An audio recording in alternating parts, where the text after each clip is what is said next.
bonsoir à tous pour un nouvel épisode ASMR. Maintenant, je suis dans la mouise, je n'ai plus de collector à vous présenter, mis à part quelques-uns que je préfère garder de côté pour l'instant. Vous vous demandez du coup, qu'est-ce que j'ai l'intention de faire pour vous proposer un épisode ASMR tous les dimanches? J'ai eu l'idée aujourd'hui même. Comme vous avez pu le lire sur le titre, nous allons nous attaquer à des découvertes de guides de jeux vidéo. Et pour ce soir, nous allons nous intéresser sur le guide de Secret of Evermore.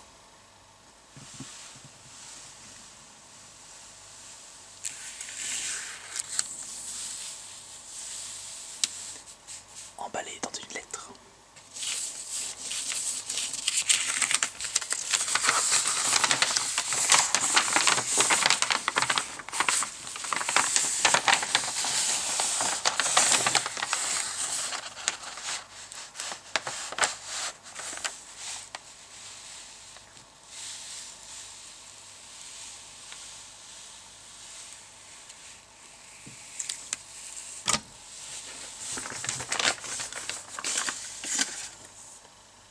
Il faut y aller doucement sur ces objets. Surtout que ce guide ne date pas d'hier. Voyons voir. Le guide des passagers du temps. Secret of Evermore. Jeu sorti sur Super Nintendo. Il n'a pas eu de suite malheureusement. Ce jeu possède le même moteur graphique que celui de Secret of Mana. C'est un peu un spin-off. Secret of Evermore est sorti après Secret of Mana. Le petit problème sur ce jeu, c'est que vous ne pouvez pas jouer à 3 joueurs comme on pouvait faire sur Secret of Mana. Ce qui a été, quand on y pense à l'époque, un réel progrès et surtout une... comment je pourrais dire ça? Une qualité, ou plutôt un point fort de Secret of Mana. Ouvrez le guide de la machine à remonter le temps.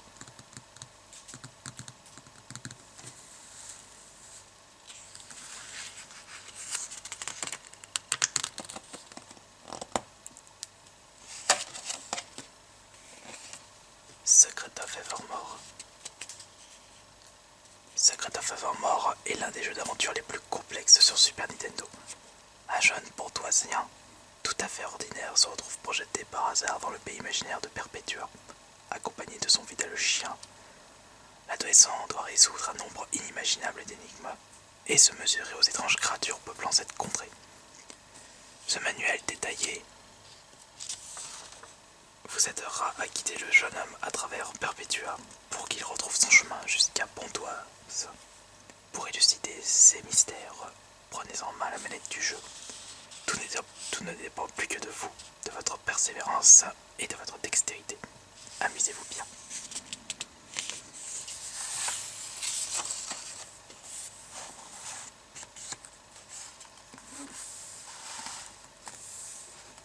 Un magnifique artwork pour ces 2 pages. D'après mes souvenirs, c'était un boss du jeu.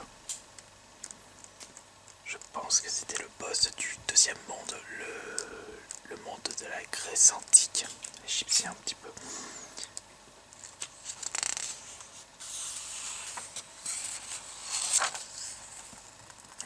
La manette de jeu. La fameuse manette de la Super Nintendo. Croix directionnelle, Select, Star, L et R, ainsi que les touches Y, X, A et B. Tellement de choses à faire sur ce jeu. Et pour l'époque, c'était vraiment une prouesse technique.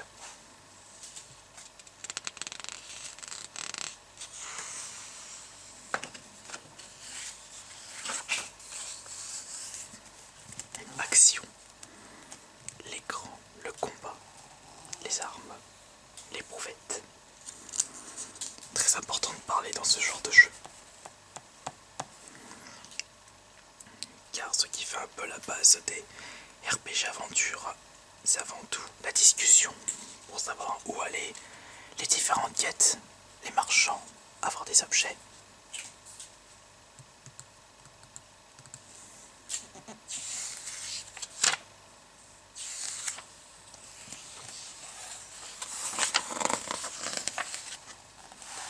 Alors mes points d'expérience. La base du RPG. Le coup foudroyant. En maintenant la touche d'attaque, vous pouvez charger votre arme si vous l'avez assez améliorée. Jusqu'à 3 attaques différentes.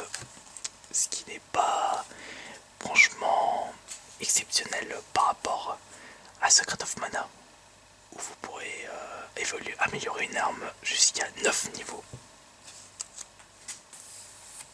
Les ingrédients indispensables pour faire de la magie. Vous prenez par exemple, qu'est-ce que je pourrais, de l'eau et de la terre. Ça fait une terre dure, si je ne me trompe pas. Vous pourrez apprendre des nouvelles formules en continuant l'aventure. Les secrets de Perpétua. Le voyage, la navette. Cela vous permet de voyager à travers le monde de ce jeu. Juste là. Dans Secret of Mana, il s'appelait Flammy. C'était un dragon ou une autre créature, une autre espèce. Mais vous remarquerez qu'au moins grâce à cette machine, le coucou, vous pourrez vous balader partout dans le jeu.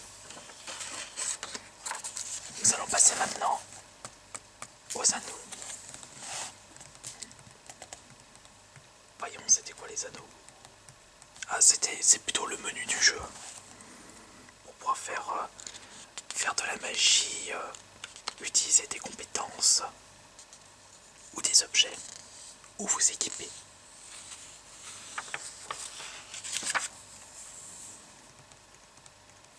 Toutes les options, ils les appellent les anneaux dans ce jeu. Ensuite, la carte du jeu. Regardez-moi ça. Nous avons la préhistoire juste là, avec Regard de Braise, Volcan d'Aspide, Claustru, Marais d'Aéro. Là, c'est l'Antica, le deuxième monde. Et là, le troisième monde, Gothica.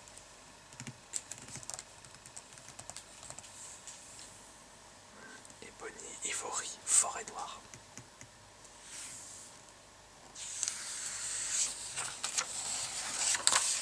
Ah, le personnage du jeu, le héros que vous contrôlez. Il a vraiment une tête sortie des héros des années 90. Et là, le chien fidèle, selon l'époque où vous allez, il change d'espèce. Il devient un loup, la préhistoire, un caniche, quelle horreur, ou un levrier, voire un toaster.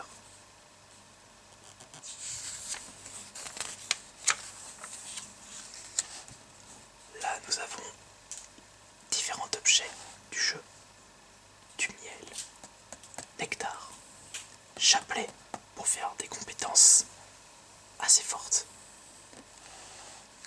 Et vous pouvez même faire dans le jeu, ce qui n'y est pas dans le Secret of Mana, du troc.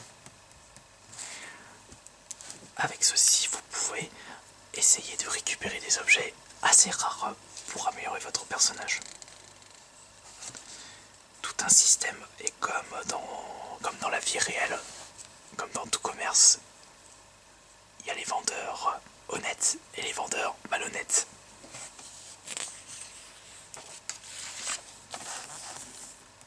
Ici, nous avons les charmes. De ce côté, les ingrédients pour l'alchimie. De l'eau, de la cendre, du cristal, du fer, de l'alcool, des champignons, médaillons d'Atlas. Toutes des combinaisons pour pouvoir faire de la magie, puisque c'est grâce à ça que vous pouvez faire de la magie dans ce jeu.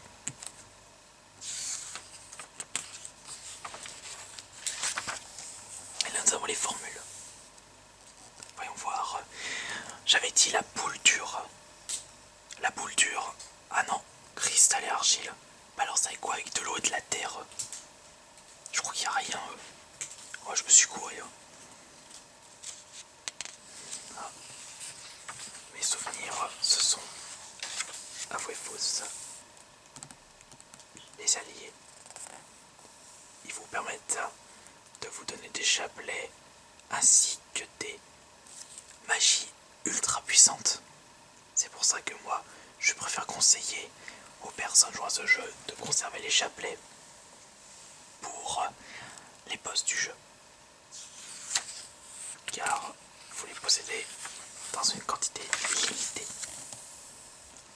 Là, nous sommes dans la préhistoire. Attention, la suite de cet ASMR contient du spoil, ou du spoil comme je le dis, mais je ne veux pas trop vous montrer les dernières pages qui expliquent le dénouement du jeu. On va regarder au moins le début. Ici le claustro avec le chien sous l'espèce du loup, de la race du loup. Avec ce jeu, vous avez énormément de monde à visiter, à farfouiller, de fond en comble, pour pouvoir trouver tous les objets, tous les secrets. Tellement de choses à découvrir. Ça ne m'étonne même pas que ce genre de jeu soit recherché sur internet et par les collectionneurs. Les RPG sortis sur NES et Super Nintendo sont très demandés et ils ont été peu édités et peu vendus en France puisque ce n'était pas vraiment un genre très répandu à l'époque. Le genre répandu durant l'époque Super Nintendo, si on compare avec la date de sortie de ce jeu, c'était plus l'époque plateforme à la Mario. Et en ce moment c'est plus FPS. Nous avons par exemple le premier boss du jeu, Gigantic. Le volcan, plein de pages. Je vais zapper pour éviter de vous donner le dénouement du jeu. Voilà. On saute d'une trentaine de pages avec les armures du jeu, les griffes, les colliers, les casques. Tout ceci pour vous permettre à votre héros d'être plus résistant aux attaques. Et vous avez ici par exemple différentes armes, des épées, des haches, des lances, des bazookas. Bazooka, vous en douterez, c'est vraiment vous le possédez à la fin, vraiment fin du jeu. Parce que quand vous voyez que la puissance du bazooka le moins fortiche c'est de 200, si on compare avec le fémur de 10, vous en douterez que c'est pas tout de suite que vous allez le posséder le bazooka. Cependant, l'avantage qu'il y a avec les premières armes, et peut-être le cas du bazooka, je n'ai plus vraiment souvenir puisque c'était vraiment à la fin du jeu, eh bien vous pouvez améliorer vos armes et du coup faire en sorte qu'elles soient plus puissantes. Nous avons ici différents types d'ennemis. Une statue, le moustique, l'ennemi le plus faible du jeu, avec un point de vie, 2 d'attaque. Même le rat est plus puissant avec 20 points de vie.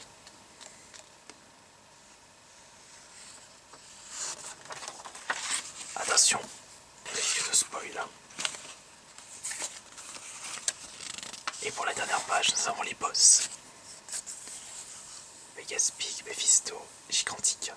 On va éviter de trop spoiler également par ici. Et là nous avons le coucou, votre héros sur le coucou, en compagnie de son chien, afin de voyager dans le monde de Secret of Evermore. Et ici ce sont les garanties. Mais ça on s'en fout. Et là nous avons la machine à voyager dans le temps. La machine qui va permettre, je pense, au héros du jeu de partir de ce monde. Je ne vous en dis pas plus, puisque si vous désirez acheter ce jeu, vous découvrirez tellement de choses. Voilà, j'en ai terminé pour la présentation de ce guide de jeux vidéo Secret of Evermore sorti sur Super Nintendo. J'espère que cet épisode ASMR vous aura plu et je vous dis bonne nuit à tous.